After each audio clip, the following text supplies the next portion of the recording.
I feel like Cannon everybody Rebel starts at before then. Canon, 'cause that's like the most well-known like camera brand out there. That thing is And they learn janky. that Sony's quite a bit better and Oh, yeah, make the 100%. jump. That Sony's great. Canon's great too. Yeah, great color. Yeah. Great color, Yeah. great Yeah. focus pixels. I do a lot. I focus a lot on the planning stages with my couples. I am more of I do like a lot of wedding planning timelines. Let's get quirky questions. Let's get a plan. And I want to know their story and stuff beforehand. But then I upcharge if they want me to make them TikToks or like send videos and stuff to them. I upcharge for content creation.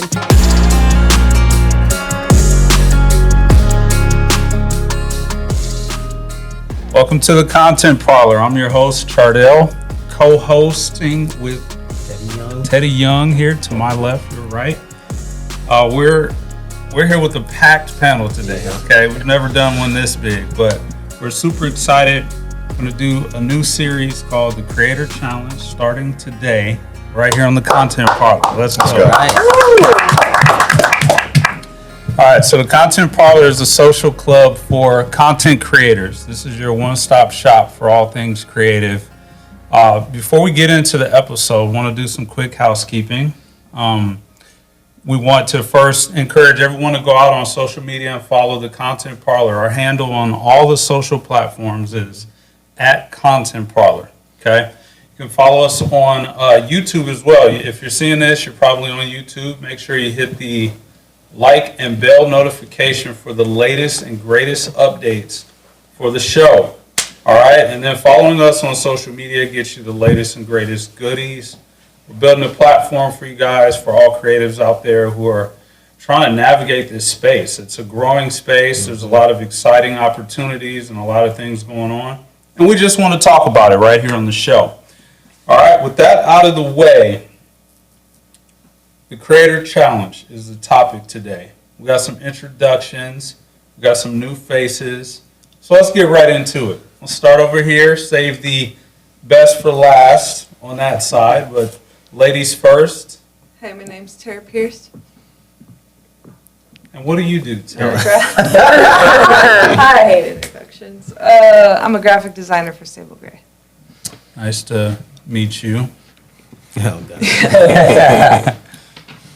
Teddy Young, co-host and also a co-founder of Stable Gray, all around creative. Today I'll just be focusing on the photography side. Okay. And you can find me at The Artist Y. Instagram. That's really the only platform I'm on. Instagram. Good. Yeah. Okay. Yeah, you got some cool tech in front of you, so we'll check that out in a second. Just give them a little foreshadow. Hi, I'm Josh Peterson. I am the marketing director for Elevator, and I'm also the founder of Peterson Media. So I'm a photographer and videographer as well, and a marketer. So you can find me at PetersonMedia_ on Instagram. Glad to have you on the show. We'll talk about that gear in front of you in just yeah. a second. Of course, you guys know me, co-founder of Stable Gray, tech nerd. All right, that's all you need to know. Follow me on social media at Chardell Barnes. All right. Rock on. I'm Caleb Duncan with Caleb Duncan Photography. I've been a photographer, videographer for 8 years, 5 years full-time. I shoot weddings, businesses, commercial stuff, events. Absolutely love it. You can find me at Caleb D Photography, Caleb with a K, or Caleb Dunks is my personal. Cool. I'm Samantha Neiman. Who should I look at? All of you? I'm Samantha Neiman. I am also a photographer. I primarily do adventure elopement photography, so most of my couples are climbing mountains, or I've got one coming up in Iceland they're on a volcano, skydiving, cool stuff like that. So I'm getting into retreat photography too. So yeah, wellness retreats and fun stuff like that. Nice. Cool. My name is Michael Wiseman. I consider myself now, I would say, a creative producer. I do a lot of different things, kind of like you mentioned. I'll focus on photography as well today. Yeah. But my company is called 60 Media. Started it a couple years in Chicago, then brought it back home to Omaha. I'm trying to do it here. Nice. Chicago, Omaha. Chicago, Omaha. Right The on. wind blew them to Omaha. All right. A lot of photography, videography. Yeah. Yeah, I like this adventure photography. It's fun. I'm excited to hear about Let's this. I've been do getting some into traveling. Yeah, I'm nature- seeing some traveling nature going on. photography. Yeah, tons of traveling. I love it. Nice. Well, thank you all for joining us today. Caleb, are we recording? Are we actually recording this episode? This is exciting. All right. I hope so. Yeah, so we kind of did a brief look at you guys' introduction, but we want to do a little bit more of a dive into what you guys do professionally. So let's just start with the gear in front of us, right? So we all have some things in common, right? We all have a camera and some lenses, but they differ in a lot of different ways. I mean, from the sizes of the lenses, the camera bodies. So let's just talk about what's our camera and lens combo that we love to go to for our daily use. And when you're answering this question, feel free to talk about a project that you've used it on that you're proud of, and we'll throw some photos up on the screen so people can see what you guys do for a living. Let's start over here. I'm not sure what this big guy is on the table, but I'm curious to know. Yeah, what lens is that? You chose to bring that on the show. What's that lens about, and what do you like to use it for? Well, this is one of the ones I keep in my bag. It's a 70, the 180 is the Tamron. I think you have the 20, no, what is it called? 70 to 200, the Sony one. So yeah, it's Tamron's version. When I shoot, so I have the A7S III, and usually I'm going back and forth between video and photography. So it's primarily a video camera, but it does well enough to capture some photo.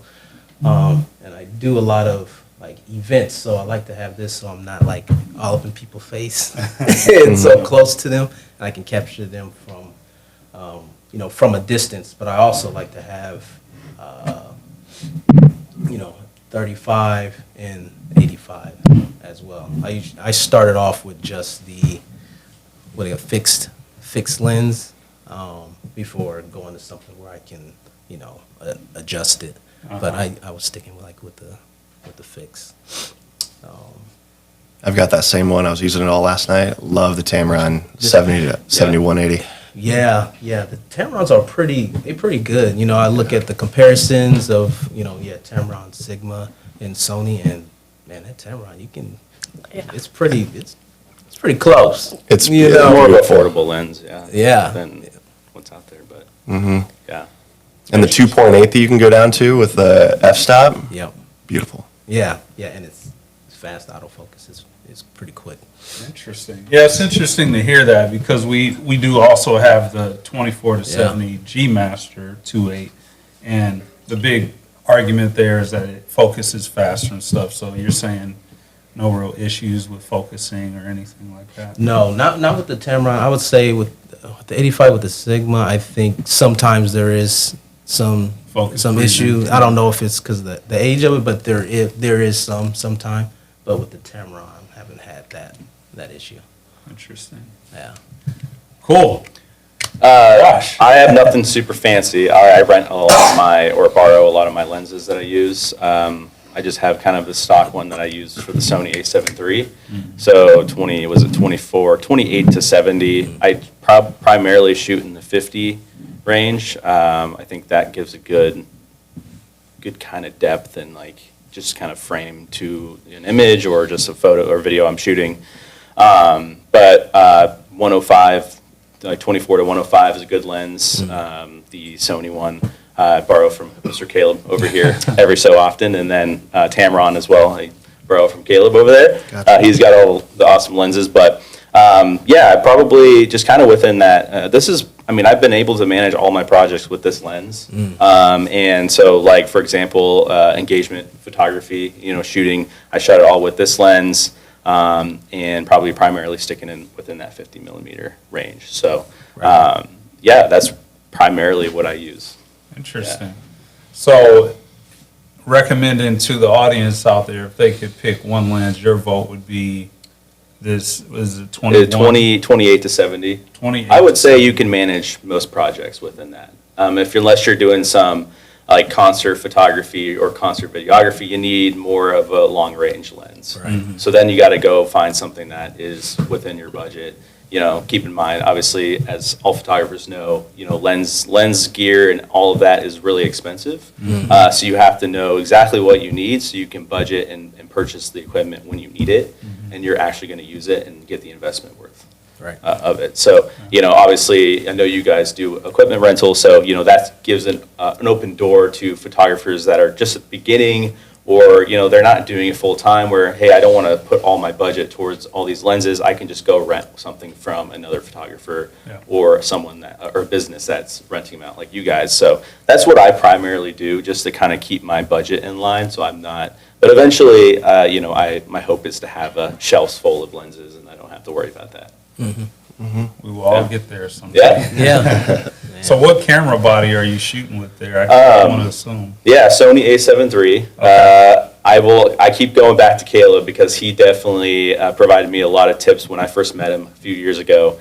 He convinced me to buy the A7 III. He's a Sony guy too. It's also my favorite camera. Yeah, and I was at Canon in person prior to this. I had a Canon T6i, so I was like very beginning still, and like literally had no idea about any like the raw files and all of those different things that those settings you got to use as a photographer. So as soon as I got this, made a drastic difference in my photography and just learned it and keep going with it. And Sony guy for life now. So. Let's go. Yeah. I understand. I made the same transition. I went from Canon, what was it, EOS 2 or 3 or something like that. T5, that's a popular Yeah, to Mine was a Canon Rebel. Sony A7 III. Canon, it's still over there. That's what I started off with too. I switched to Canon. Fuji and went with I feel like Canon everybody Rebel starts at before Canon. then. That's like the most well-known like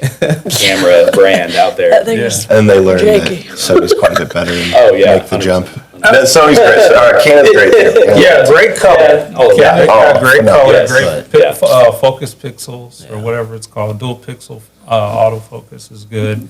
I want to get over here to this side. Just a shameless plug, we do rent the A7 III. I wasn't going to assume that's what it was. Yeah. I know it looked like it, but that is available for people that want to pick that up out there. Let's go over here, and it sounds like, somebody's been pumping you up a little Yeah. bit. Appreciate that, Josh. sure you got I'll pay you later for that one. You got the titanium, Sony, something, so let's hear it. So I started off with a T6i, just like Josh did, back in college at UNL. Great camera, great starter camera. I highly recommend that one. When I made the jump, my first jump was to an A7 III in 2018, 2019. That was my first like big dog camera, and loved it. Absolutely loved it. I want to say first lens I got was a 35 prime. Could get down to 1.4, just buttery. I mean, it's 35, absolutely, stunning lens. I did drop it out of my bag, and then it and I still need to do stuff. I still need to figure it out. But the right side of the frame is really blurred, so I haven't used it in a bit. It's artistic look. It's an artistic, exactly. That's what you're going for. That's what I tell my clients too. They're like, "Why is it all blurry?" It's trending. Yeah. Trendy look. My go-to is the 28 to 70 Tamron. So I've got Tamron lenses from 17 to 28, 28 to 70, and 70 to 180. Okay. So so I found the Tamron lenses and fell in love with them. They're quick, they're affordable. I mean, Light. light. For $2,500 you're going to spend on a Sony lens. $1,000, $800 to $1,000, you can get an awesome Tamron. And I like your point about the budgeting to, see what your next moves are. I like to take the exact opposite approach and let's throw myself into, let's big purchase and then figure it out on the way. Caleb and I are opposites. Yeah, we're polar opposites. To each their own. Yeah. And then I've got my go-to camera now is a Sony A7 IV and then 2 A7 IIIs. So Okay. the photo and video on the A7, on all of them are awesome. The A7 IV, that upgrade gives you the flip-out screen, which I love. I use that all the time. And then when I'm shooting just different projects, I need more cameras, it's nice to have. This guy here, that's what he's Oh, that's nice. The flip out. It's awesome. You can take selfies with it. It's pretty That's sweet. my next camera Great purchase feature. before, or even a FX3. Oh, yeah. That's my next I have one. that on my vision board. X3. Oh, make the vision board. So Caleb, you're a hybrid We all do that shooter. together. So you shoot photo and video. Okay. And a lot of the time at the same time. Like last night, I was shooting a gala and switching between photo and video. So like, Yeah. I got the 70 to 180 on, and then I'm taking photos, and then I can easily adjust the dial to, this is my manual, shooting mode for photos, adjust the dial real quick, get 24 frames at, get the shutter speed right at 1/50, and then get some silky smooth footage. So like I'm seeing a moment play out, I'm like, let's grab photos, then let's grab videos, and it's within, a second or two. It's pretty slick. Very cool. Fuji. So we don't get Fuji a lot Really? Yeah. on What? the show. So yeah, I'm curious to hear how's that workflow. I actually just got into Fuji probably 2 or 4 years ago. Okay. I started with the XT3, which great camera, great little combo. I'm gonna be kind of a little wild, but I just like the aesthetic of it. It kind of looks like old Okay. school. Yeah. You know, Yeah. I didn't research it. I just liked it at Rockbrook, and I said, sure, let's do that one. That camera That's looks fair. dope. Yeah, it looked really good. I like kind of like that vintage style, so I said sure, and I love it. And then I just upgraded last week. My XT3 would kind of crapped out on me because yeah, it was bad. So I bought this XT5, and it is so fast, and it's I love it. It's so great. Now is that a micro four thirds lens or what's the size of the sensor on there? Can you translate that? Is it a crop sensor? Do you know? I don't know. No idea what that Probably, means. I bet it's full Probably. frame. It's Oh, it's full frame. No, Yeah, it's because full the frame. lenses look No, it's full pretty frame. chunky Yeah, for it to be a micro four yeah. thirds. No, it's it's a full, yeah, Full frame full Fuji. frame. That's a lot of Full F. frame Fuji, mirrorless. I love it, yeah. And then my favorite lens is the 35. When I backpacked Europe last year, that's the only lens that I brought.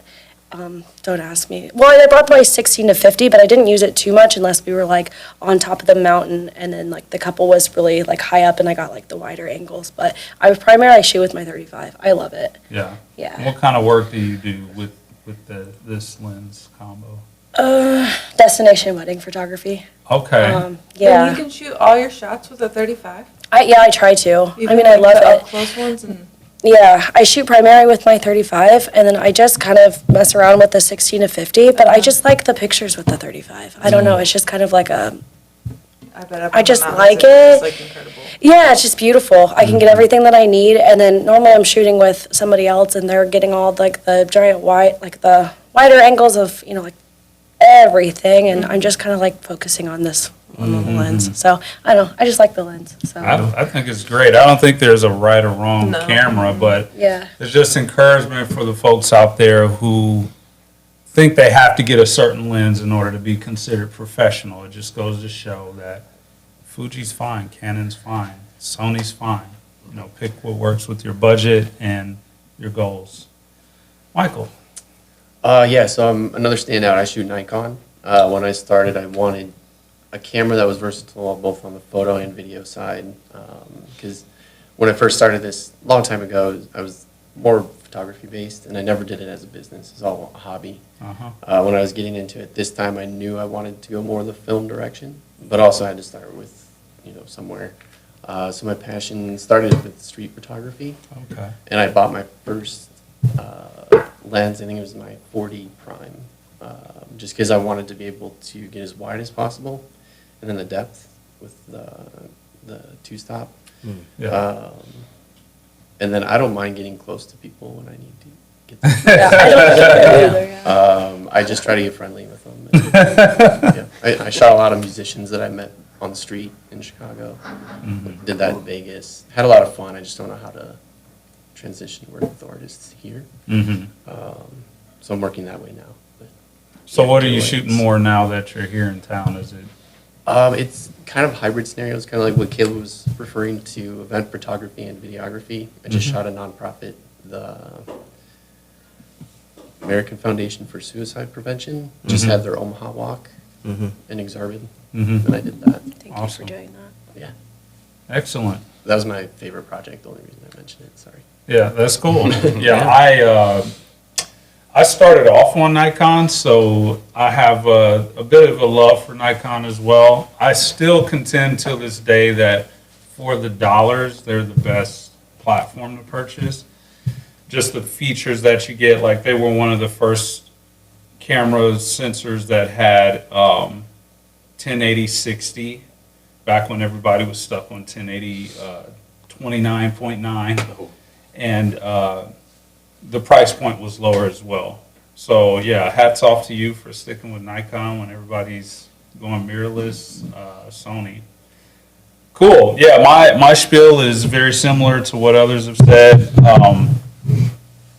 I shot on the A7 III since like 2017, and similar to you, Caleb, dropped this lens. This is the 24-70 f2.8 G Master, which we paid way too much money for. I think I bought this lens myself back in the day, but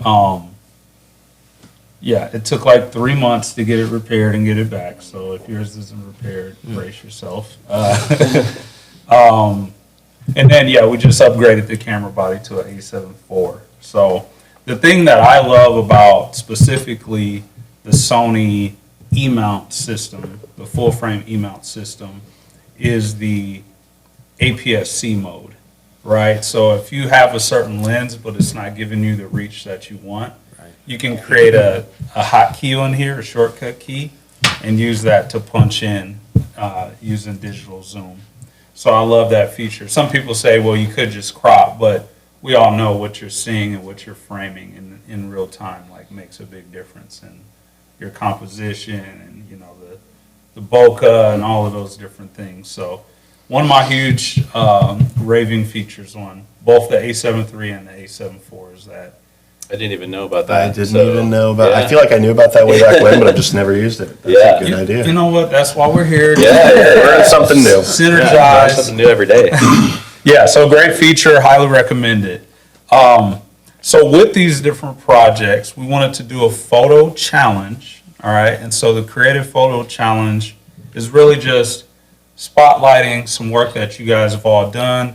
We'd love to hear and see some of that. We'll pop that up on the screen. But just want to go around and talk about one of your favorite photos or projects that you worked on, and we'll show that on the screen. So let's go reverse. I'll give you a second to think. yeah. See you over there thinking. Good. Michael, you talked about the walk in Exarban. Was there any particular shot that you can recall from that shoot that you're really proud of?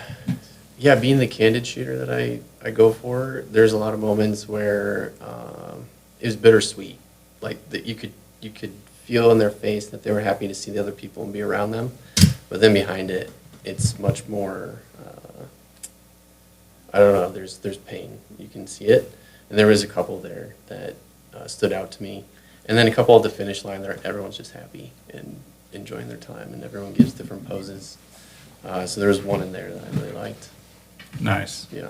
Now, what's your editing workflow for something like that? You're shooting like, I'm assuming like a really high frame rate so that you can like freeze that action. So when you bring that in to try to edit it, are you going for like more of a moody look? Do you just try to keep it clean and simple, or? Yeah. So luckily that day was outdoor, so I had my ND filters on. I played with that a little bit. I do like more the moody aesthetic, but I also like Josh and Caleb's style, bright and energetic. So that's kind of actually what I've been trying to transition to, not so moody. But in terms of like workflow, I don't know. I think, are you referring to maybe even like the software I use? Yeah, sure. If Okay. you want to share, you know, are you like a Lightroom guy? Are you? I'm actually not. Okay. No, so I offload into Adobe Bridge, and then I do all my editing in Camera Raw. Okay. And then I can tag each level that I edit, and I do all of my own editing. I don't have any presets. Like I Okay. do it project by project. Nice. Like I have my go-to on like what I want certain things to do within the photo, like shadows, blacks, whites. But from there, I tailor it for a project, or try to. Very cool. Very interesting. Now I learned something. I new. know, I just learned something new. So when you import to Camera Raw, is that like straight off the camera, or are you like putting that in the computer first, or how do you do Yeah, that? so I've never used this. Oh, okay. me So either. it's CF Express memory card that I use, and then it's card reader. Mhm. Can't remember the brand. I should have it's actually ProGrade. I don't know why that Okay. popped in. ProGrade card reader. Uh-huh, And then I pop that in, I back it up on my external hard drive first, uh-huh. and then I duplicate it onto my portable hard drive. And I do all my work on my portable hard drive, separate from my cloud, separate from my hard drive, so it's a Okay. little bit faster. And then from there, I start editing right away. I mark my originals and then I tag. So I do noise first, crop straighten, and then I get into the other stuff. I'd be curious to see that happen. That's pretty cool. Let's keep it going. So, try to top that. No, I'm just- I don't know, yeah. I have no idea how Lightroom works, so I'll be learning that from you guys today. I'm hoping. Cool. Right on. Cool. Can I start with my favorite photo shoot Yes, let's first? just start with that.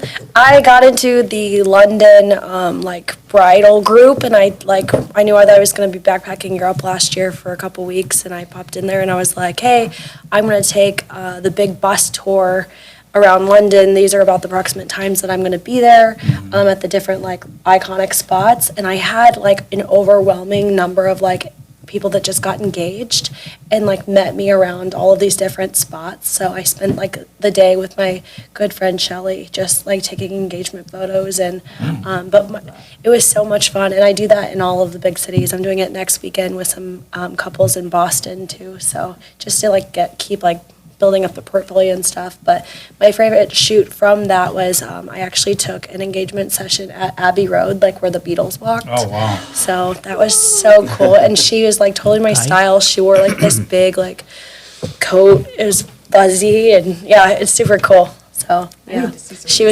was she was like my London alter ego. So it was cool to like chat with her online and stuff. Yeah. But I didn't know these people. I just was with them for like maybe 15 minutes. That's so cool. Yeah, it was great. It was super fun. Yeah. I get the sense that you like to like build those relationships too. That's part of what the fulfillment is for you. Yeah, absolutely. I'm more on the, like the tech side is cool, but it's kind of like, okay, I really like, I'm very big on like like building a concept, creating a vision board, and like then finding those people that like I really attract, that are kind of like my vibe and similar, and then I end up being friends with them. So yeah, I still am in contact, and I met Shelly online too, and we just went to London together, and that was wild, crazy too. Aw, that's Yeah. so cute. Yeah, it was fun. Well, great. That's great to hear. So then for your workflow, so you're in this Fuji ecosystem. Yeah. How do you get that from the camera to delivering something to the client? What's your editing process?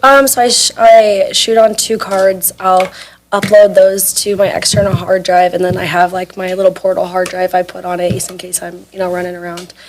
And then I use Topaz sometimes if I need to get the noise out a little bit more. And then I use Lightroom Classic, and sometimes I upload them, cull through.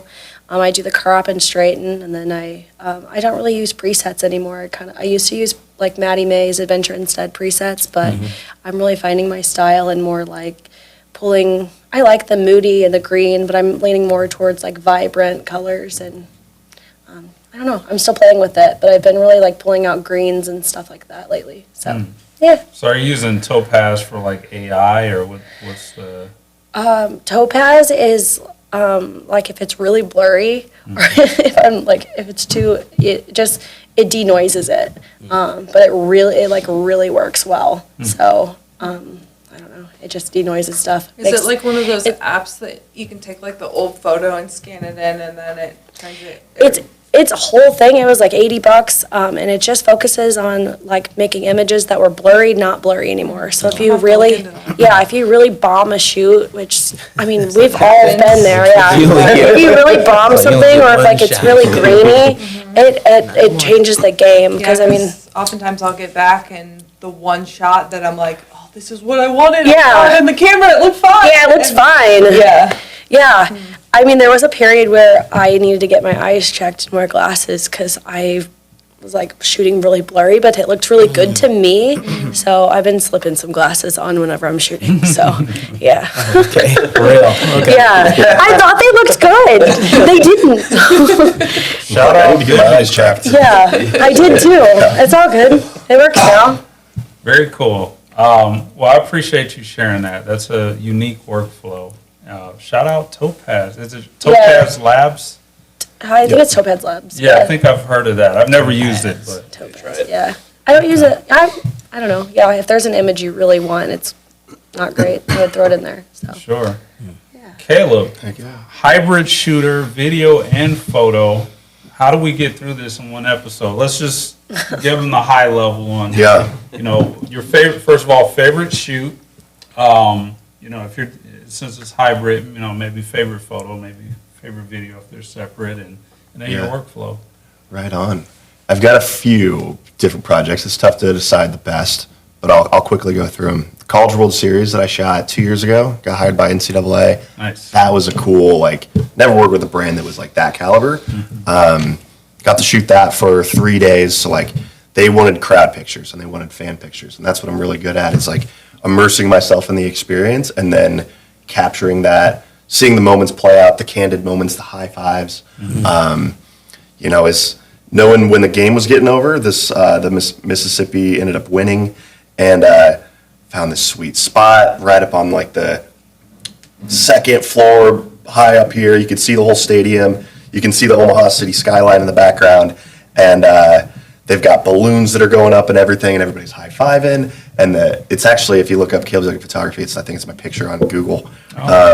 And you see the catcher run up, and he grabs and hugs the pitcher, and it's so much excitement and so much motion that was in it. So like stuff like that, I absolutely love. Nice. We co-hosted a photo and video retreat in San Diego back at late. Oh, yeah, we were all there. We were all there. Yeah, we were all there. I wear a San Diego hat. We were all there. That's a Call it synchronicity right there. a photo and video retreat? Yeah. Photo and video retreat. I Yeah, think I've that's the heard first time that. I've heard that Really? said Yeah. together. Yeah, so Yeah. we pretty much facilitated this experience for like 10 different photographers and videographers to come to San Diego. Sam did an epic job of setting up all these different styled shoots for us. We worked with, we got a yacht for the last day too, which was super fun. Skydiving. We were on cliffs. Yeah, we went to we weren't Joshua invited. Tree. Next time Yeah, you're going to be next invited. time. It was the first time doing something like that. I know Sam's hosted retreats in the past. Yeah. So that was super fun. We brought our friend Stephen Gunner. Michael and Josh came. Michael and John, I looked at you guys opposite.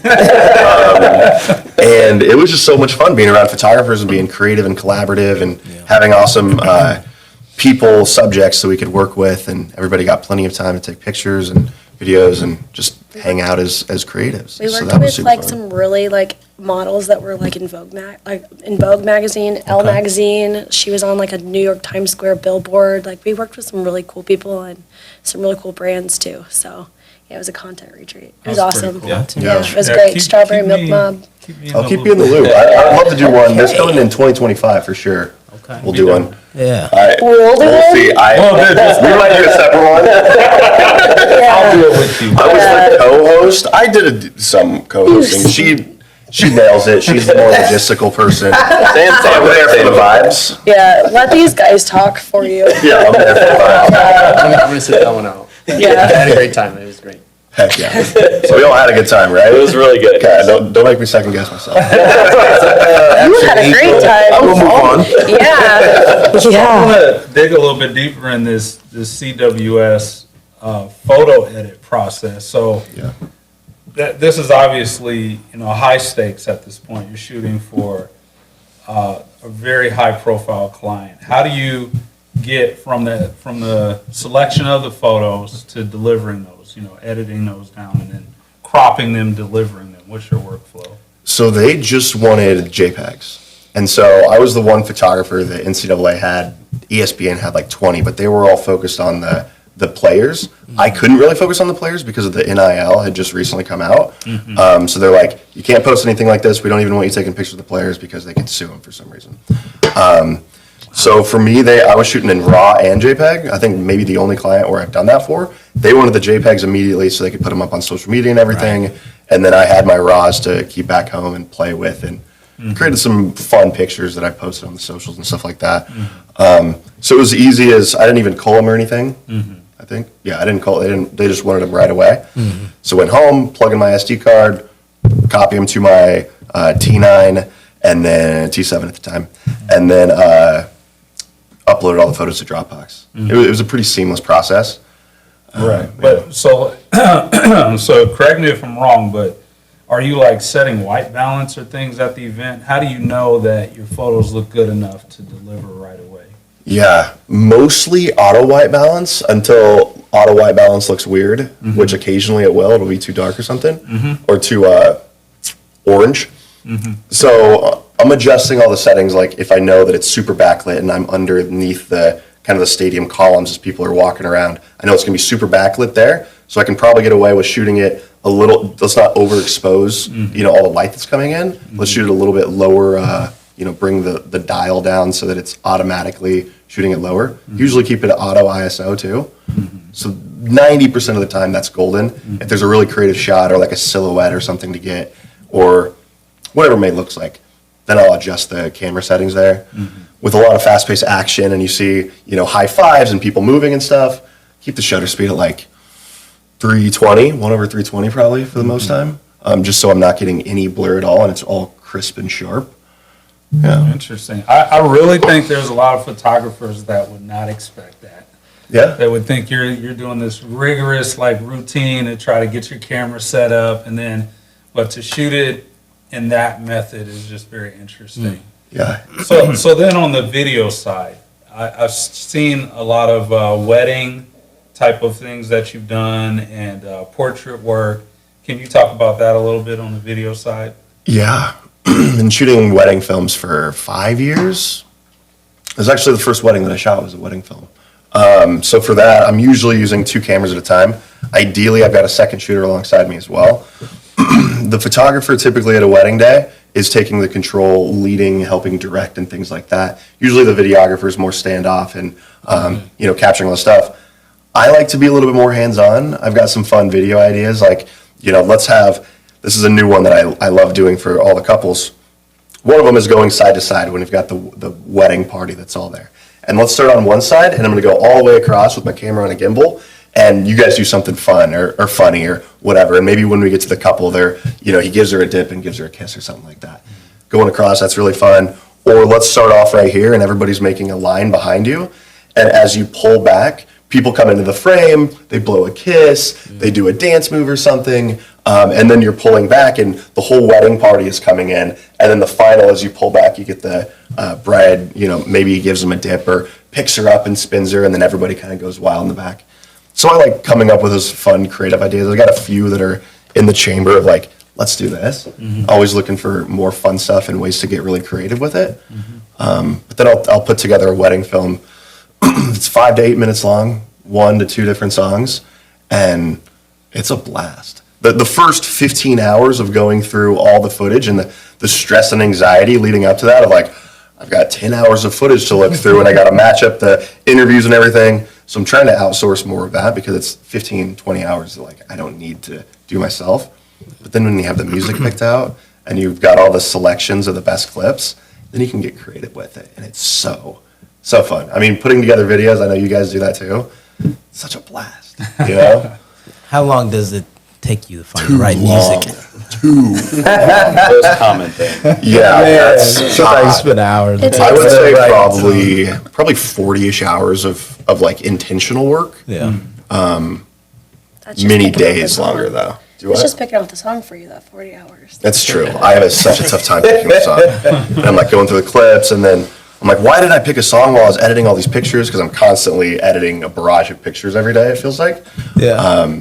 Then when you finally found the music, it's like a ding, ding, ding. It goes off, oh, this is perfect. And then you can get creative with it. But I would say typically 40, 50 hours from start to finish. If I'm really working hard, a week and a half. Okay. But I'm not working on it the entire time. Right. I've got a lot of different projects and stuff. But Yeah. if I'm like, all right, this wedding film is getting close to the deadline, let's put this bad boy together. week and a half, and it's not too bad. You know, one thing with music, with the wedding, I shot one for Laurel Otkin. I don't know if you know her. She's in Tech, Nebraska. But I figured out what song I was going to use while I was filming them getting ready. Heck yeah. Because had my ears open the whole time and was listening to people talk, and she played a song, and then that was Laurel and Evan's, like their song, and she said that, and I heard it was like that, and I Shazammed it, saved it for my song that I was going to pick for the video, and that's what I'm using. I'm like 80% done with it right There you now. go. So I found the song as I was doing it, which is really cool. So I guess like if you're a very like open-eared person and you're always picking up different conversations around the wedding, maybe this is, I don't know if you do this on your wedding films or whatever, you know, listening to those things that the couples are saying too, because that might give you indicators, you know, of certain things that you can add to the film. Now, one thing with that, is it copyrighted? Like, do you have to work around the copyright, or just, because if it gets posted to social media, Yeah. they're probably going to take down the song. Right. I've had that happen with 30 different videos. So I posted a reel with the song, and it still has it. Okay. So I don't believe so, but Okay. yeah. Little hack that I use there, because sometimes I just want to use a certain song. So what I'll do is I will, especially like a lot of times, I want to do like a custom version of it, or I want to use the instrumental of a song.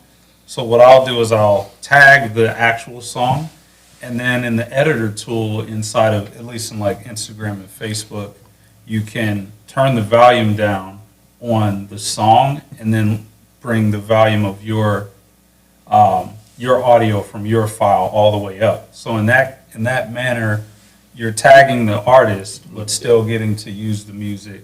So you weren't always able to do that, but I think just like this summer, that's become a thing that you can do.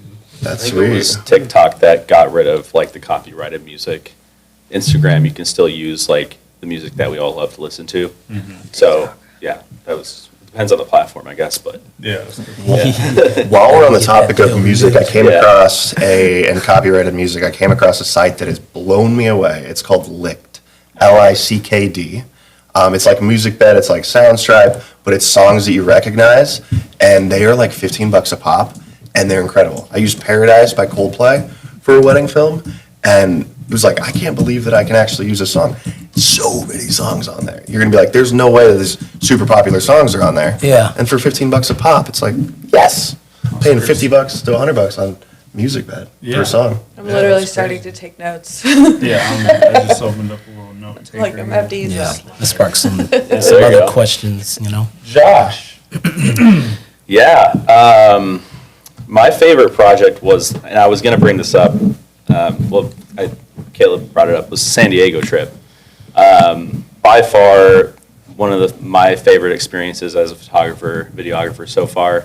Obviously, I don't do this full time, so when I get those opportunities and I have awesome people around me that give me those opportunities, you know, I'm going to say yes. And I'm glad I did, because I got a lot of cool portfolio stuff on there. So I'd say my favorite shoot out of that was Sheridan Blackburn, portrait photography in Joshua Tree, so in the desert. I think she's from Wyoming, I believe, right? But yeah, I mean, if you're going to pop up anything on here, I'll send a few. But that was by far my favorite, and just gave a different, unique style, and like tried different editing styles with all the different photos. I mean, all of them had different lighting scenarios. So some were like deeper into the sunset, some were a little bit more brighter. So a lot of the vibrant colors, and then I used, there was a set of them where I did more of a matte style, where it was a more matte color, more pastel color style, which I thought turned out really cool and unique.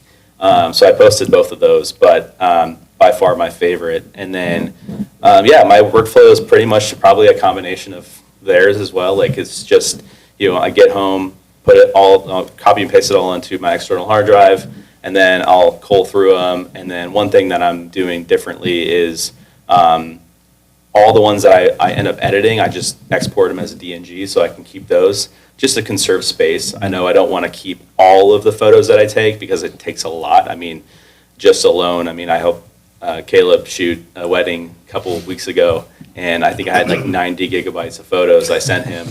As just a second shooter, I was like, I don't know if I want to keep all of these in here. So let's just go through all the ones that I like initially as I cull through, and then I'll save them as a DNG, which is a reduced file for RAW. And then I use Lightroom Classic for my photos, and then any video, I was a Premiere Pro person, but I've been using a lot of just CapCut. It's easy to just, I mean, I even do, like, I'm doing my wedding video on that, on CapCut, which is surprising, but it's working really well for me. And I could do a bunch of unique things and save a lot of time. I think that's another thing too. Like if you're really busy photographer or videographer, like finding what works for you and your style, I find it that it works quite well. And I even shot those, I shot some drone video in downtown, and I think you saw it on there. You posted the color grading was perfect. Oh, it was beautiful. That was on CapCut. Wow. Yeah, so like you could whatever works for you, the editing softwares or whatever, like you would think CapCut's just like that very beginner thing, but it works for me. And then for Lightroom Classic for photos, I use that all the time. And yeah, do the denoise, straightening, crop and straighten, and get into my own styles, like whatever. I feel like whatever, I don't have like the presets, the color grade presets. It's all based on how the event went and what the mood of the photos you're trying to depict in the event. Like what was the mood, what was the feeling, the emotions that you were getting inside the event while you were there. You want to bring that out in the editing. And so that's, you're trying to drive emotion within the photo that you're looking at. And so if you can kind of edit it in a way where it fits that event perfectly, that is kind of how I analyze it. And so my style always changes, and I'm always trying new things. So, and then if it fits, I try to keep it and figure out, or take screenshots and then save it for later and be like, this is the style I liked for this scenario or something like that. So that's kind of like my workflow, but in favorite photo shoot. Is it free CapCut or the paid CapCut? Paid. Paid. I have all the Adobe Classic, so, or the Adobe Creative Cloud. Keep their Yeah. Imagine delivering a wedding or film. something and just CapCut in the corner. Yeah, I was gonna say, delivering a wedding film. It's got At the end. For sure. maybe a little bit more, guys. Yeah. So yes, paid CapCut, and then I also have the whole Adobe Creative Cloud, so I have all those different programs. But yeah, whatever is most efficient and gets the job done at high quality, that's kind of what I'm going with. So yeah, That's it, man. That's what you learn over time. Right, You don't right. be snobbish towards different, softwares and tools. It's like whatever. Just have the end in mind. It's like whatever that ultimate goal is, Yeah. whatever tool will help you get there. You know, another thing with the CapCut is, in the same timeline, you can, if you finish up your video, and then you can change the format of how it looks within the program right away. So there's a button right below the preview where you can change it to, an Instagram format, or Instagram story or reel format, or the, 16:9 for a typical video. So if you do a 16:9 video and you finish it, you export it, you can go in the same timeline, find the clips that you want to make into a reel, pull them over, ahead into the timeline, reformat it into a reel, and then make the reel within the same timeline, so you're not having to create all these different timelines. Creating efficiency in the process is kind of how I say it, and that's what I'm learning also in my role as a marketing director, is how can I create efficiencies within my role and processes that I do to save me time and streamline things. So like, if they could do the same job as Premiere Pro, why not just do the easier software where it makes the most sense and I can do it super fast and get the same quality? And I have a bunch of, the automated captions. I have a bunch of cool transitions, cool effects that I can use already inside the software. It can do 4K, it can do all of that. So it's like, for me, I just kind of been using it, and I use it for social media content, all of that. So it's just, it's more efficient for me in my workflow. Can I add to that? Yeah. I've been using Asana for a couple years now, but I've really been utilizing it lately as a CRM and kind of like a flow. So I have a board that's like, my client board, people that are interested in working with me. I create a card and like it has different rows where you can kind of like move them over, and it transitions so you can put them all on the calendar of like a timeline of like when to call them back and stuff like that. But you can also like copy and paste like I don't know, and like create other boards of email templates and just kind of like keeping yourself organized and like who's paid, who's not paid, stuff like that. It's really been helpful. I don't know. Nice. ADHD brain is just like loving the efficiency of it. So Yeah. Mine is Notion. I use Notion? Notion for all my stuff. cool. Yeah. Yeah. I mean, what's the CloudSpot? We both use CloudSpot. It's great for like invoices and contracts and stuff, but I feel like social media posts and all the marketing side, Asana's just been really, really great. So Can you schedule social media posts on there too? you can't. No, I use Plannable for that, but I wish it did. Honestly, that would be I'm gonna so have to cool. look that up. How do you Look it spell up. ASANA. Yeah, Asana. I use it for all my different little businesses. So It's interesting hearing about these workflows. My workflow is a little differently. I shoot raw as well, but the editing process for me is everything lives and flows through Lightroom Creative Cloud. So not Lightroom Classic. oh, cool. I just find the interface of Creative Cloud more intuitive and for my workflow, and the AI features. I'm not sure if those are flowing into Classic yet, but a lot of the new AI features inside of Creative Cloud I've been enjoying.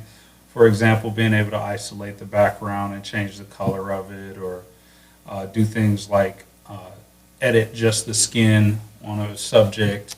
Those are They some- do have that in Yeah. Lightroom Is that Classic, in yeah. Yeah. Classic? Okay. Yeah, Okay. for sure.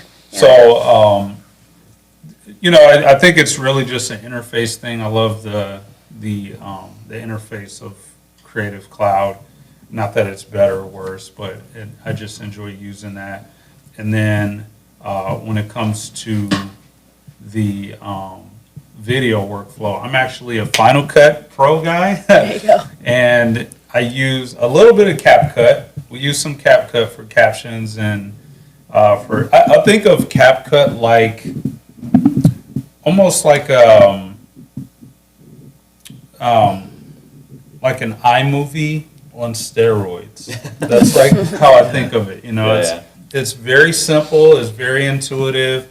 It's just get the edit, get the captions on there, boost the audio. Just your core.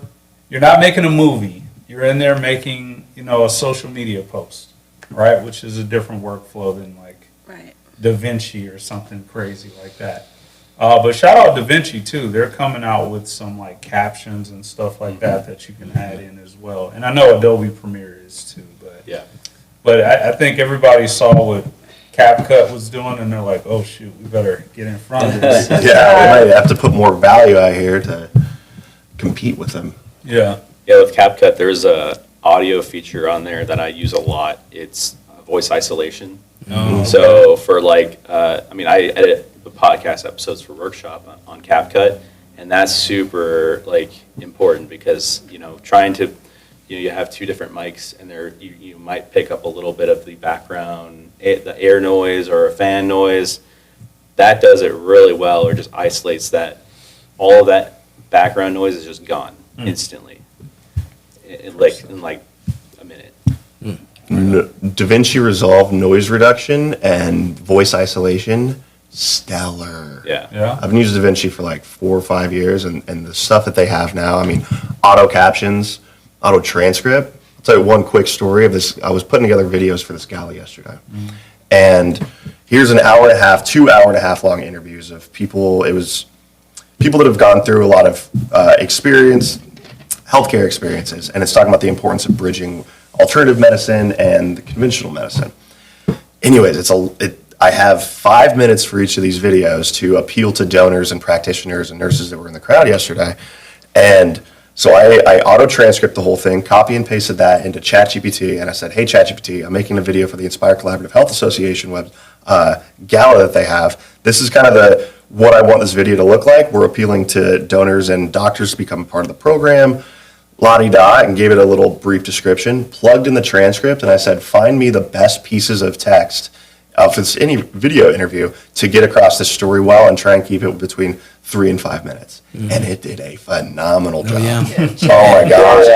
Yeah. And then I can open up a whole other can of worms. We just all just lately have been all pro ChatGPT, like in the It's- office. Yeah. Everything. It's amazing Yeah. what it can It do, saves and so like much it saved me time. so It much does time. Saves so much time. It does. Use it all the It's time. definitely changed So how did copywriting you- for me. Yeah. Like I hated copywriting. Planning out all kinds of stuff. Oh, yeah. Now I can do it all in Just an hour. efficiency. I have a language like you said. processing disorder, and anything that I want to say, I just like ramble into it, and then it just I'll copy and paste it and send It's like, oh, text man, messages that sound back, and great. people are understanding me better. It's great. That's what That's what I was trying to say. Yeah. Caleb, I want to follow up on that. So, how did you come up with the prompts, right? Because everybody raves about Chat GPT, but how do you develop the prompts so that you get a good result from Chat GPT?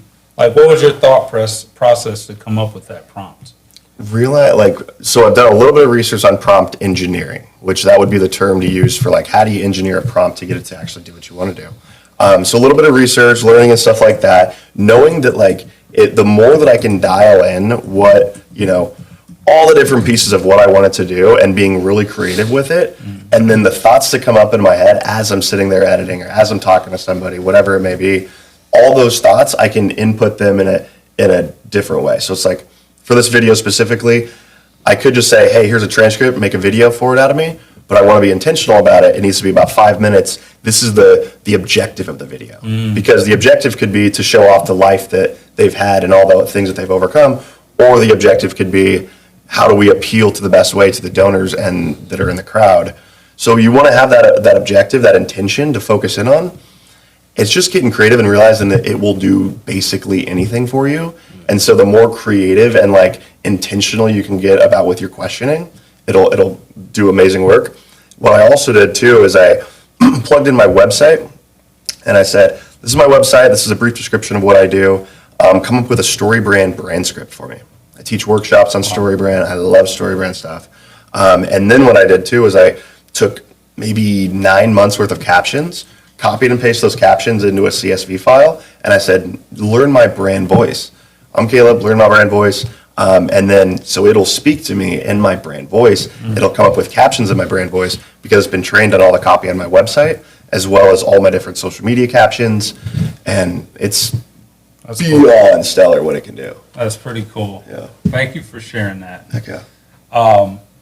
Yeah, Teddy, co-host. I see you keep looking at your computer over there, so I'll I was jotting down. yeah, so I saw you over there doing something. We do want to get to our hot takes for the day. I don't know if you want to leave that section because we got some good ones there. Oh, the hot takes. Yeah, Let's see. it's been a good discussion. I didn't realize But first, I do want to touch on some of photographers the. using ChatGPT. That's Yeah. Before we get to hot take, I do some of the things I really like shooting is like the community. You know what I'm saying? Community events. I like really capturing like real moments. I think as for photographers, videographers, we have a unique experience, right? We have to see everything. So we see everything that's a part of the event, right? We see all of it because we're there to capture, so we observe everything.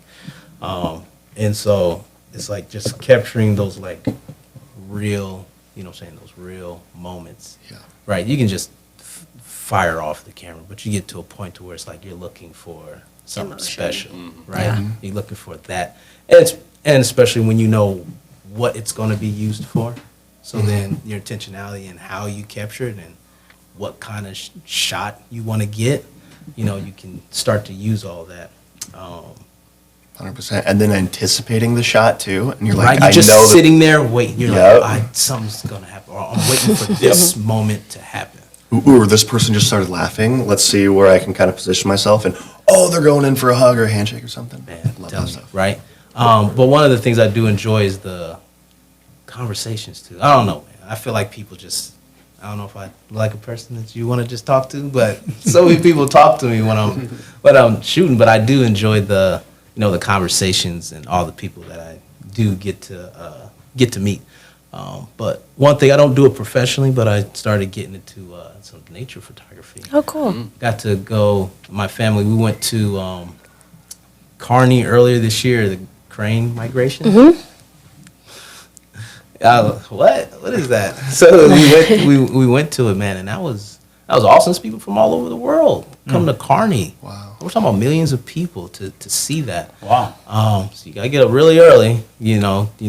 Sunrise, catch them because they fly from the lake or the pond to the fields to eat, and then even they fly from the fields back to the water.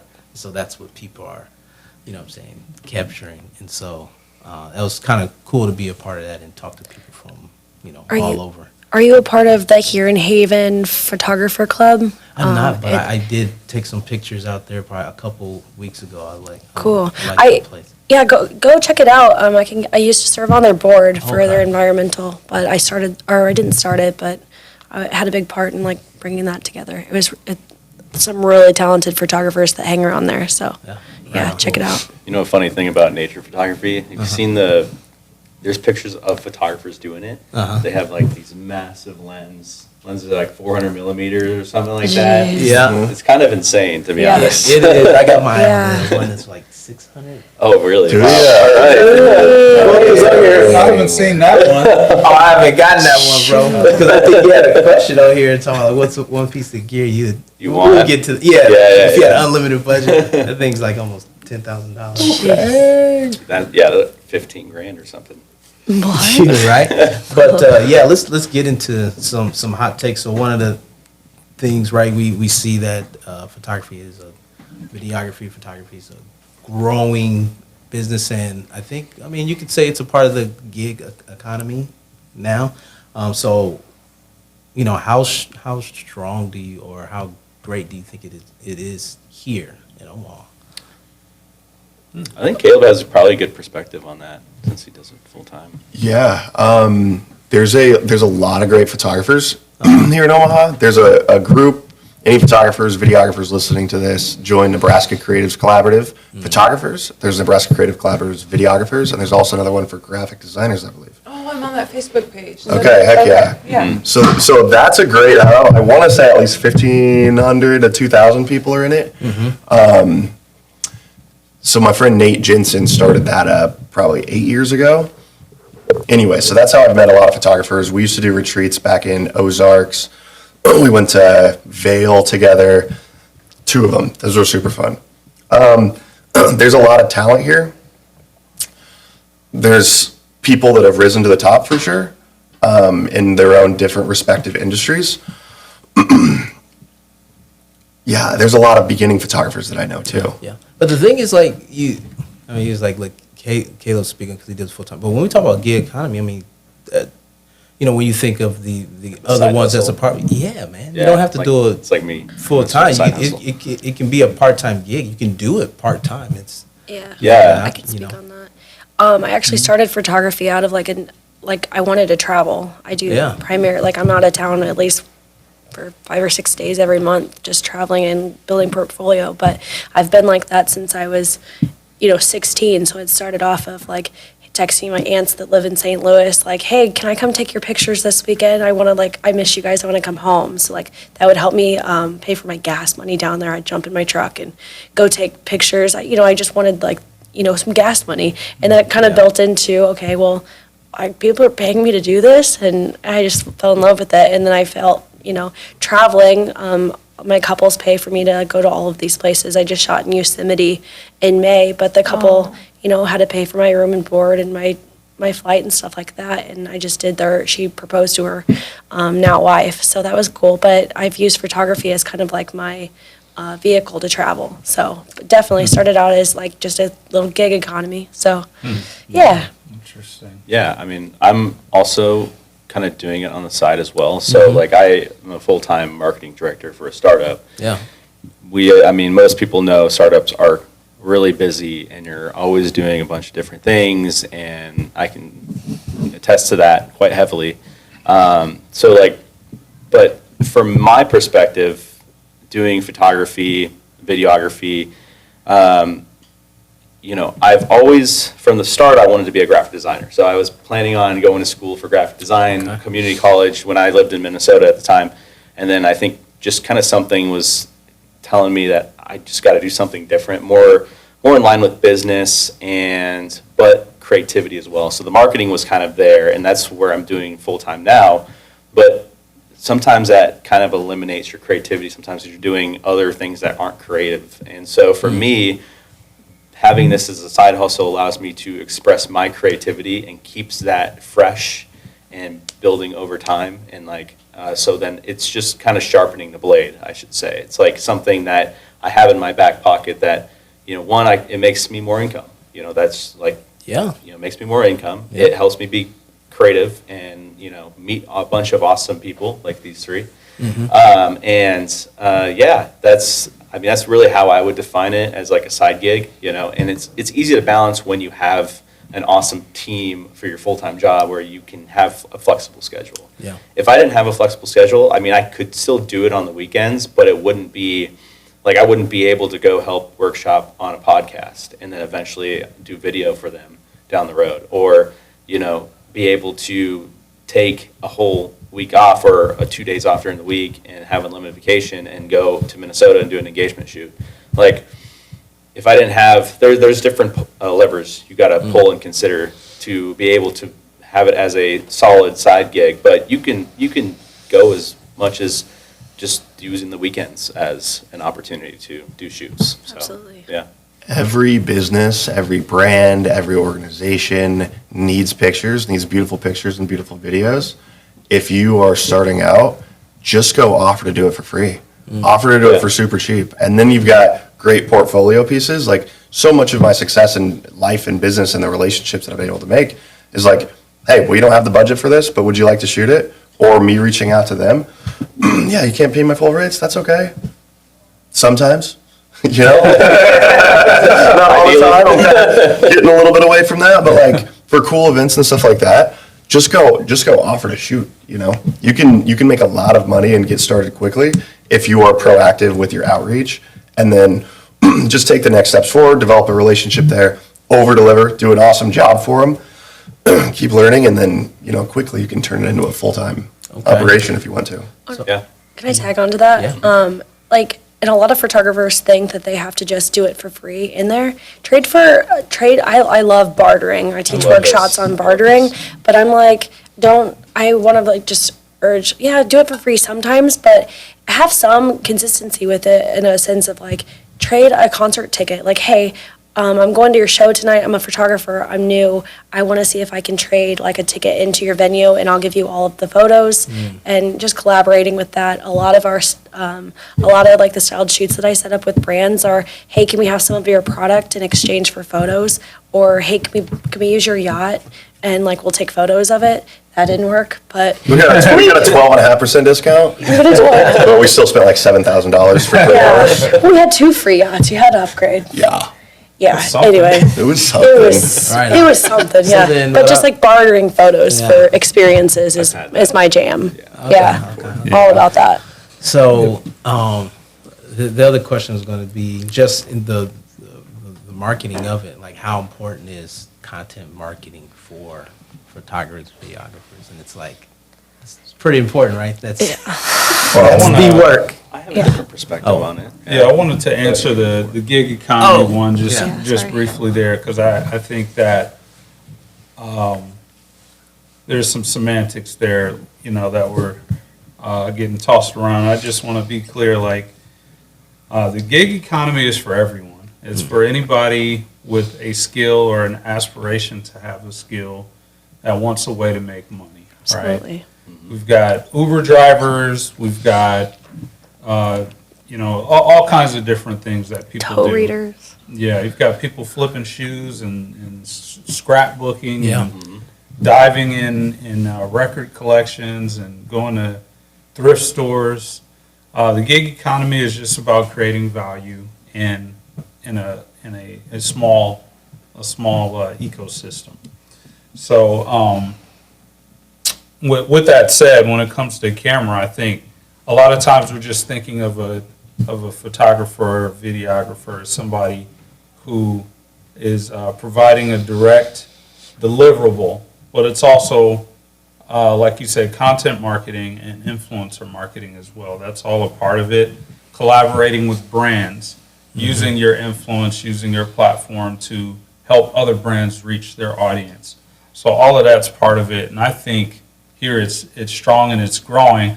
I just want to shout out the Bay here. They're rising stars here in the Benson area.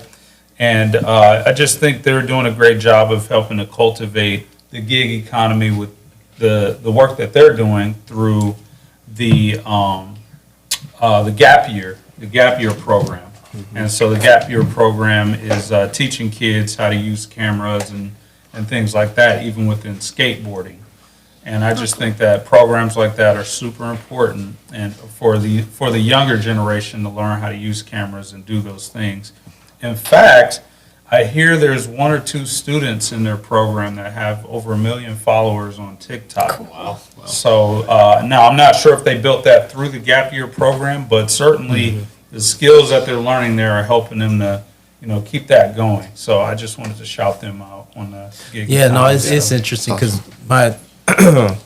I would consider myself a marketer strategist, then content creator. It's like when I learned photography, videography, it was because I had it was like I can create and make what I see and what I want. I had this is aged me. This was a long time ago. I had no idea that it would be considered now. Those skill sets. It's like a trade almost, right? It's like having a trade. Yeah. Those are 2 different skills, being able to do photography and then videography. It's like looked at as a trade skill, and those things can really make you money. I just didn't know it would be like that where it is today, and a big part of it because of social media and the constant need for creation of content.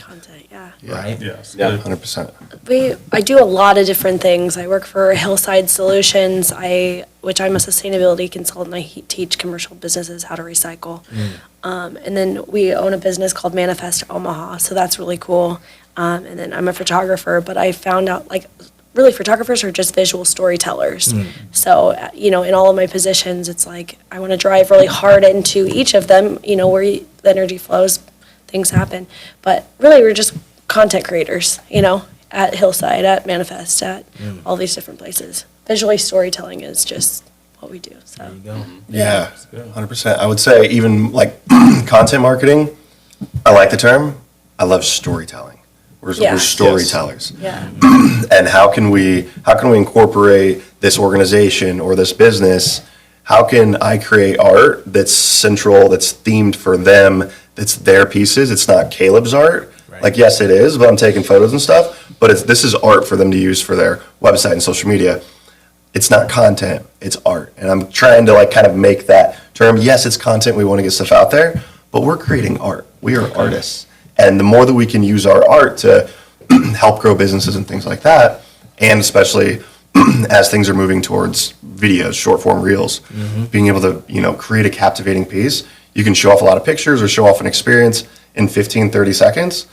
Sometimes that could be way more impactful and valuable for that business than a beautiful 3-minute long video that, cost them $8,000 and, whatever it may be. It's like, how many people are going to watch that till the end? Right. If you can put it into short 15, 30 seconds as somebody scrolling up, oh, that looks cool, honey, look at this. Oh, let's go there to eat, or whatever it may Yeah. be.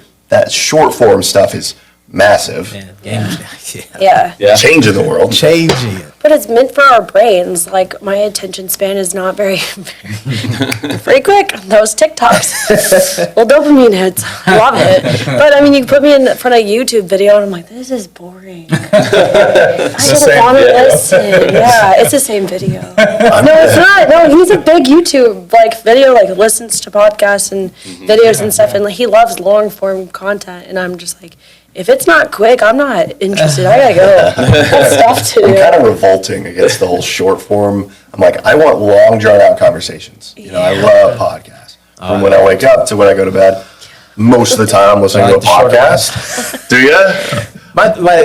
My thing, I'll listen to some that's an hour or so, but it'll probably take me it'll probably take me the whole week to listen to it. My sweet spot is, man, that thing is 30 minutes, 40 minutes. I'm like, I'll listen to it all day. I don't even know. I can listen to it in the morning in my morning routine. I'm done with it by the time I'm drinking by the end of my coffee. Yeah. That's fair. Yeah. Yeah. Got just one more question for you guys.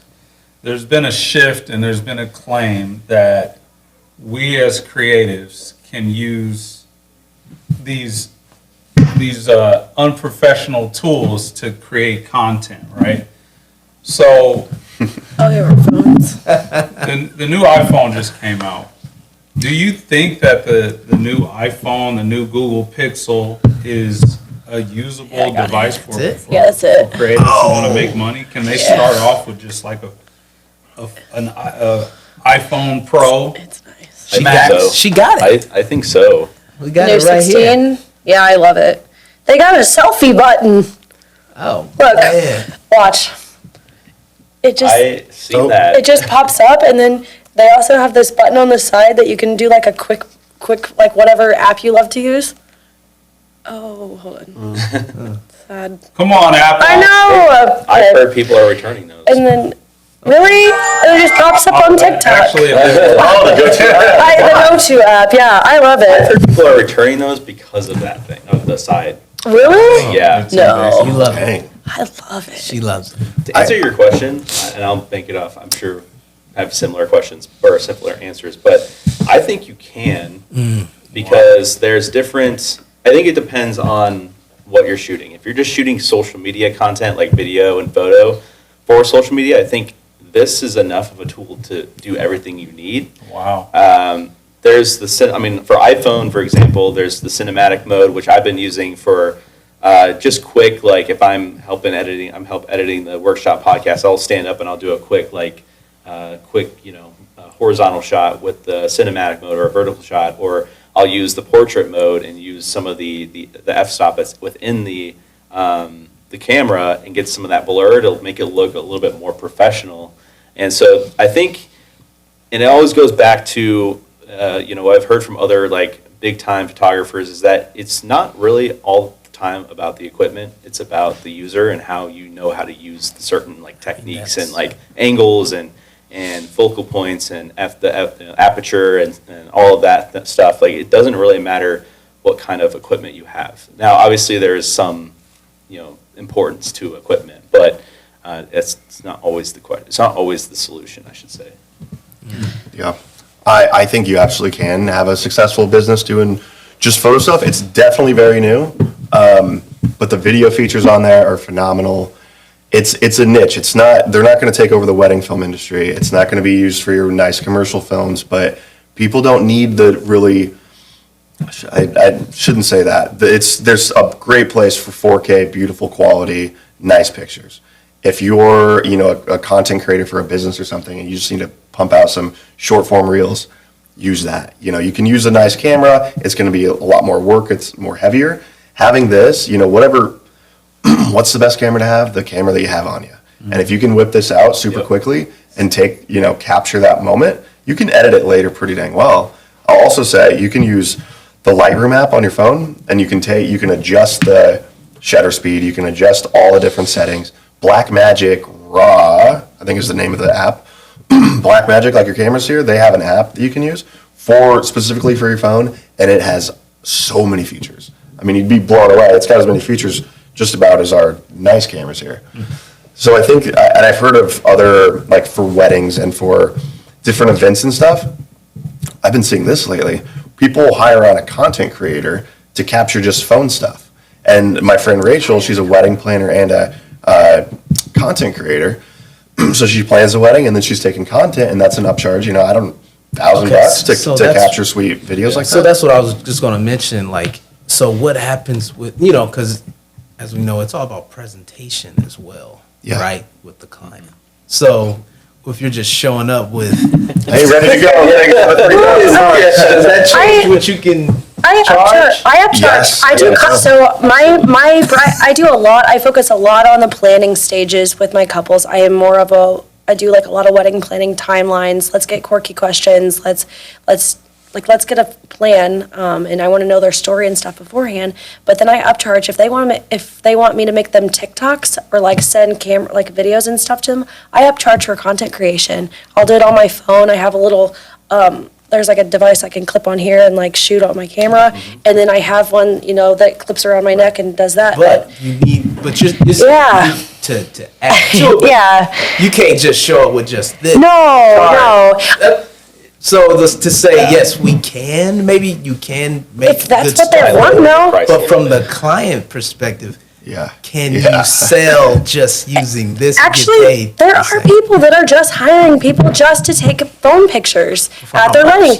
It's way too. I don't know what they're Okay, charging that's for what I'm it, saying, like, but There's a caliber to it. there's a caliber to it. But there are people that are But it just is a part of hiring. the gig economy. Yeah, You it can is. get paid using your Because phone. you're That's paying why. me to research TikTok transitions, like Okay. you're paying me to like put it together, edit it, send it, and then they're getting content of their wedding, like from a professional, because I'm posing you, and then I'm sending all of that night, and then they can post it. I'm not gonna go drive home and edit your wedding photos. Like I'll do a sneak peek the next day, but that's sometimes like 10 or 11 o'clock at night.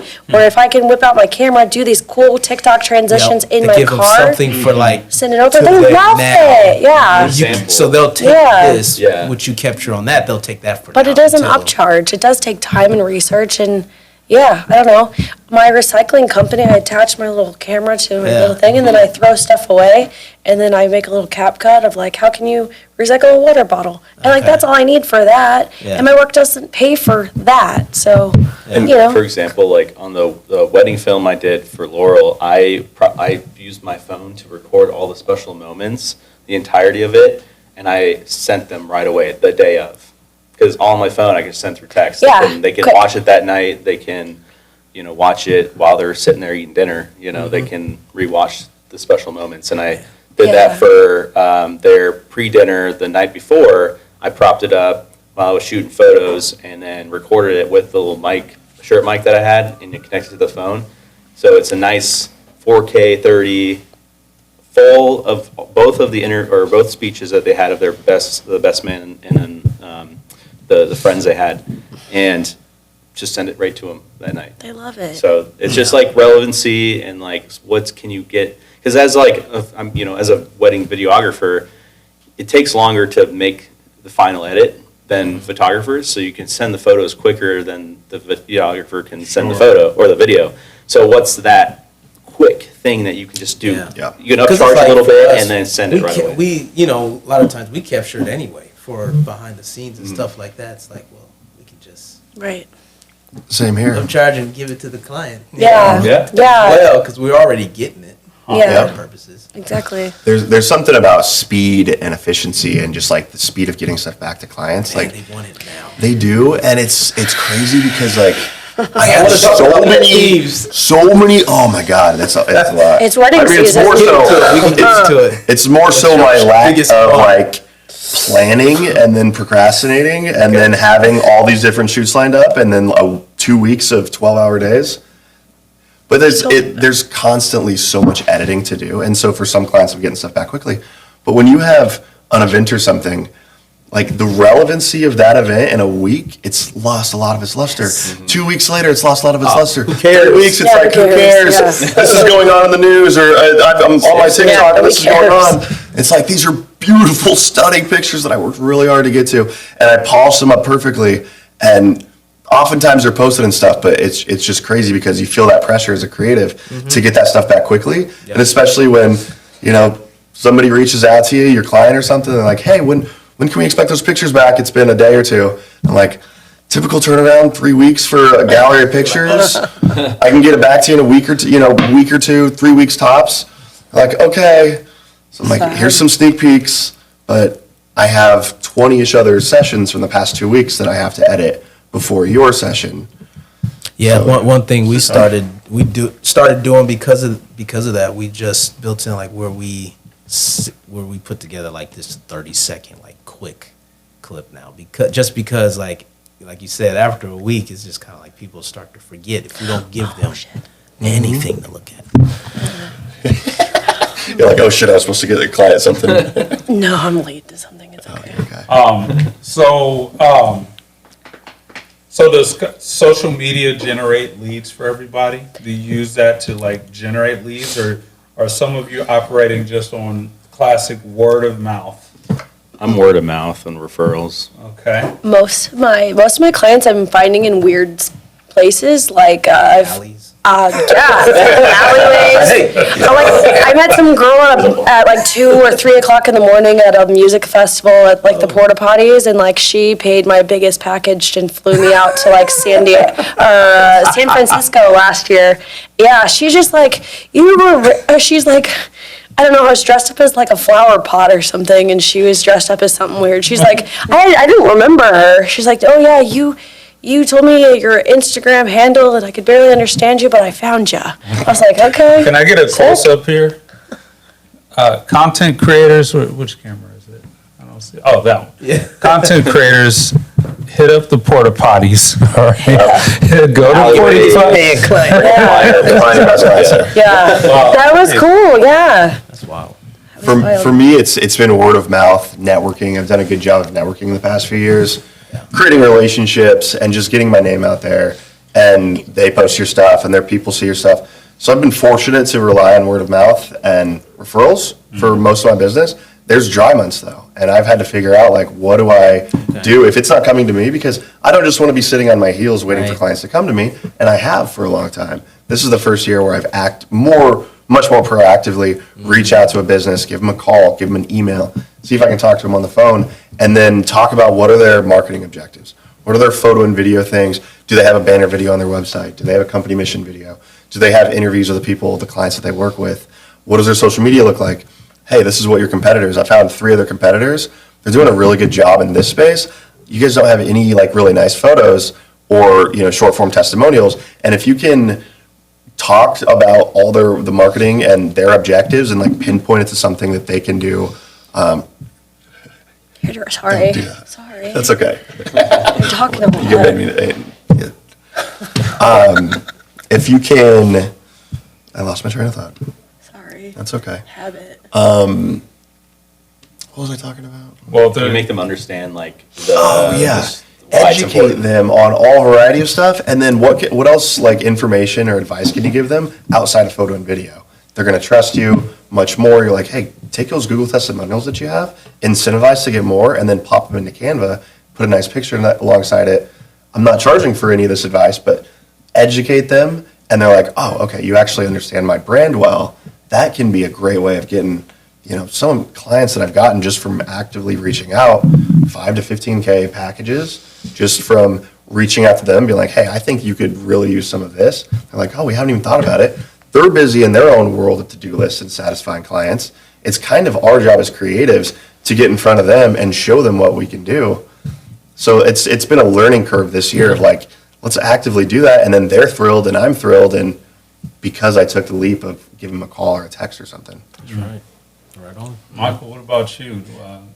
Yeah, so I'm still searching for the final clarity for what I'm trying to do within my business. But I've been fortunate enough to operate largely on word of mouth and referrals. Yeah.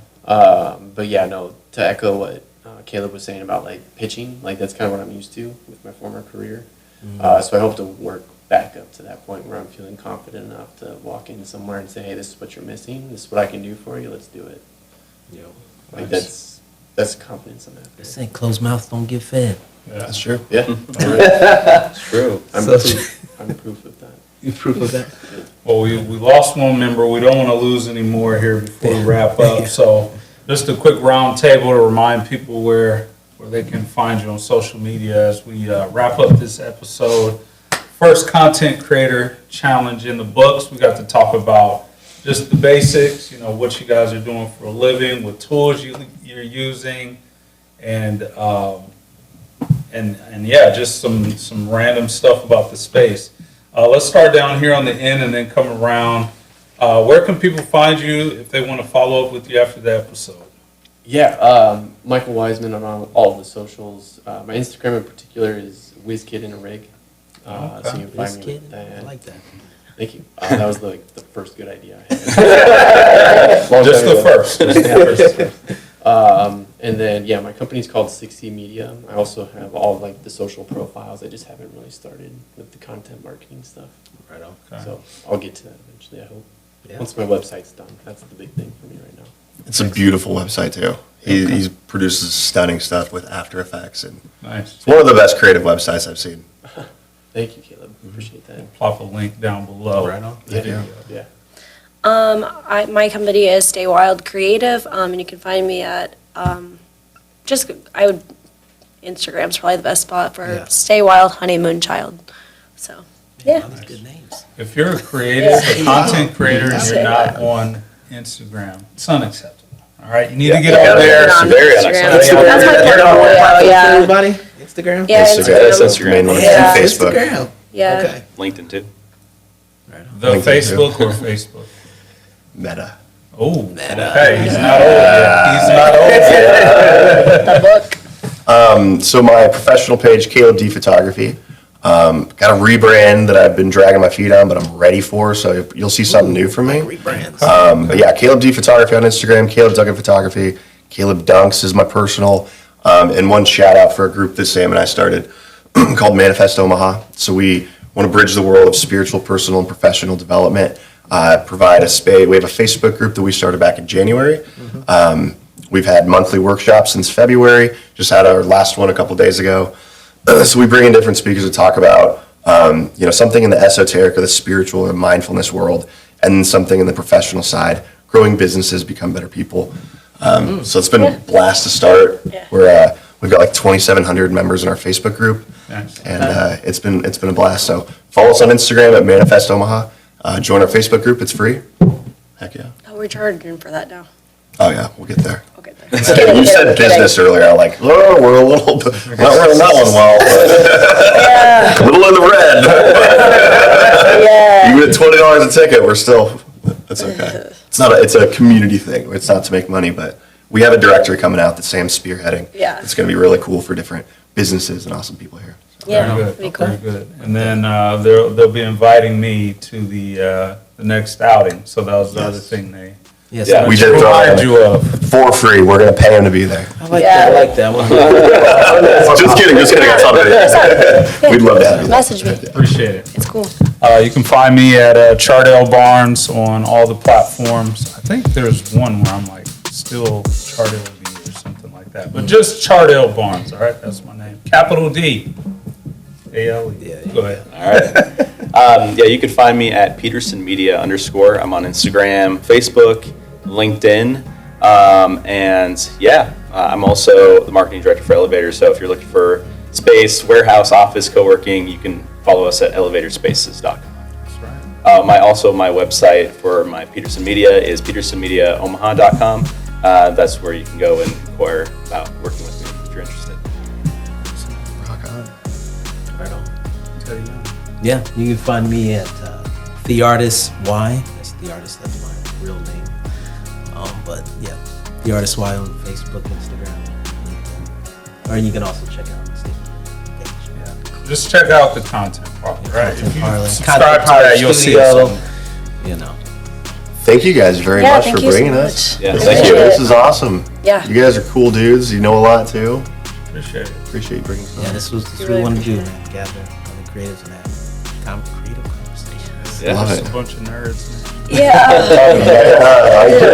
Same Yeah. way. Well, yeah, we'll officially How do you? close it. We will end it right now. All right. Thank you for joining this episode of the Content Parlor. Make sure you like, follow, and subscribe, and we'll see you in the next one. Peace. Peace. Woohoo!